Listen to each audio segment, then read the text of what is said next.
Merhaba, üroloji uzmanı Ömer Erdem Akkaya. Bugün size mastürbasyon nasıl ve neden sertleşme bozukluğu ya da cinsel problemler yaratır bununla ilgili kısa video sunumumuz olacak. Mastürbasyon ne demek? Mastürbasyon kişinin kontrol altında kendi kendini tatmin eylemi. Erkekler arasında her yaşta yaygın bir şekilde anket çalışmalarında yapıldığı gösterilmiştir.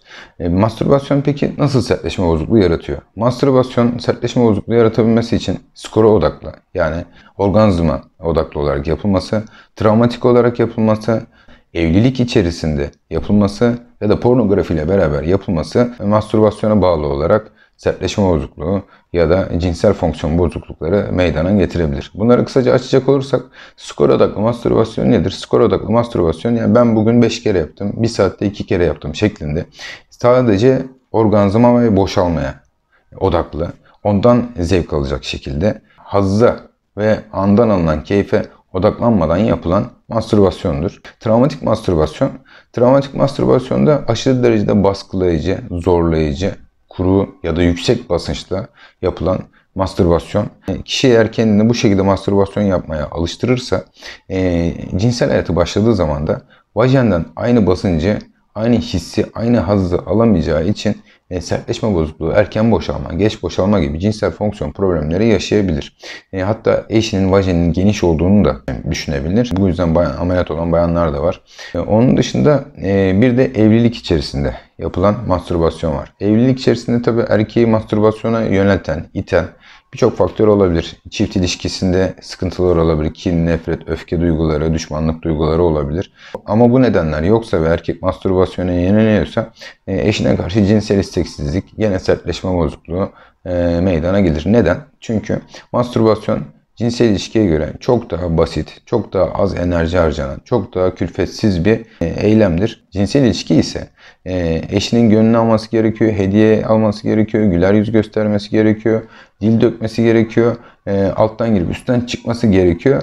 Ve bu efor karşılığında alacağı orgazm, mastürbasyon sonunda alacağı orgazma birbirine eşit. Aslında beyin diyor ki beni çok zorlama, beni zora sokma, kolaya yönlendiriyor. Bu aslında bir şartlı refleks gelişiyor diyebiliriz beyinde. Onun dışında bir de pornografili mastürbasyon var. Bundan 25 sene önce pornografik materyal bulmak oldukça zordu. Ya video kasetleri vardı ya da dergilerden ancak ulaşabiliriz. O dergilerde kaçak satılırdı. Ya da işte mastürbasyon yapılan sinemalar vardı. Yüzlerce kişi aynı anda mastürbasyon yapıyordu sinemada. Onun dışında materyal bulmak mümkün değildi. Şu anda ergenler ya da gençler için pornoya ulaşmak o kadar kolay ki elinin altında, bir telefon kadar uzakta. Google'a porno yazdığınız zaman her türlü porno filmi görmek mümkün. Peki porno film ne gibi sıkıntılar yaratıyor? Pornografi ile beraber mastürbasyon yapıldığı zaman pornografiden alınan cinsel uyaran sizin dışarıdan alabileceğiniz cinsel uyaranlardan çok ve kat daha yüksek. Dışarıdan alacağınız cinsel uyara karşı sizi körleştirebilir ya da duyarsızlaştırabilir. Çünkü hiçbir kadın pornografideki kadınlarla rekabet etme şansı yok. Pornografide alacağınız cinsel uyarıyla dışarıdan alacağınız cinsel uyarı çok önemli. Dediğim gibi bir de bunu mastürbasyonla birleştirdiğiniz zaman gene beyinde bir şartlı refleks meydana geliyor. Küçük bir anekdot anlatacağım. Bir hastam, herhangi bir cinsel problem olmayan bir hastam, eşi bir ay boyunca evden ayrılmak zorunda kalmış.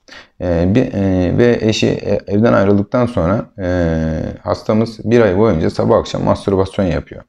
Ve bir ay sonunda eşi eve geldiği zaman ona karşı bir ereksiyon sağlayamıyor. Ve sertleşme bozukluğu yaşıyor. Niye? Çünkü hasta fabrika ayarlarını bozmuş.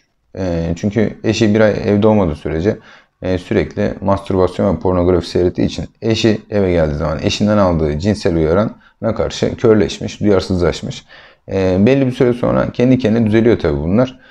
Mastürbasyon ve pornoyu bıraktıktan sonra birazcık da medikal tedaviyle hasta toparlıyor tabii. Sonuç olarak özetleyecek olursak mastürbasyon 4 şekilde sıkıntılı. Birincisi sayı odaklı yapmak, ikincisi travmatik olarak mastürbasyon yapmak, üçüncüsü evlilik içerisinde mastürbasyon yapmak, dördüncüsü de pornografi ile beraber mastürbasyon yapmak. Peki mastürbasyonun doğrusu nedir? Yani tam olarak fikir birliği yok tabii bu konuyla ilgili ama normal gençlerde haftada 2 ya da 3 defa mastürbasyon yapmanın herhangi bir zararı olmaz cinsellikle ilgili.